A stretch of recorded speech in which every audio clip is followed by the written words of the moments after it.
ফেসবুকে নোটিফিকেশনগুলো অলরেডি অনেকেই হয়তো পেয়েছেন, কিন্তু কেন এসেছে তার উপকারিতা কি অনেকেই হয়তো জানেন না। আজকের এই ভিডিওটাতে বিস্তারিত বলবো আপনাদের সাথে, আপনারা জেনে নেন এবং শিখে নেন। তো চলুন মূল কাজটা শুরু করি। প্রথমে ফেসবুকটা ওপেন করবেন। ওপেন করার পর আপনি নোটিফিকেশন দেখতে পারবেন, অনেকগুলো নোটিফিকেশন এসেছে এবং ক্লিক করলে দেখতে পারবেন এমন কিছু লোকের আইডি এসেছে, কিন্তু এই সকলকে হয়তো আপনি চেনেন বা জানেন। তবে কেন এসেছে, তার উপকারিতা কি, তা বিস্তারিত বলছি। তার আগে অবশ্যই যারা এখন আমার ভিডিওতে লাইক দেননি, দয়া করে একটি ভিডিওতে লাইক দেবেন এবং শেয়ার করে সবাইকে দেখার সুযোগ করে দেবেন। বিস্তারিত জানার জন্য সবাই উপকৃত হবে। তো আমি যদি এখানে এই নোটিফিকেশনটা এসেছে কেন সেটাই বলছি।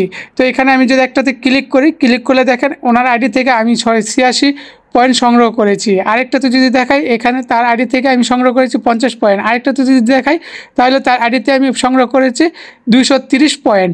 তো এই 30 পয়েন্ট কি, এটা আমি দেখাচ্ছি। তো এখানে হচ্ছে সাপ্তাহিক যে উইকলি চ্যালেঞ্জ আছে, সেই চ্যালেঞ্জের আমি যদি ভিউ দ্য লিস্ট ক্লিক করি, তাহলে দেখতে পারবেন এই লুকের মাধ্যমে। দেখেন এখানে 19শে জানুয়ারি থেকে 25শে জানুয়ারি পর্যন্ত।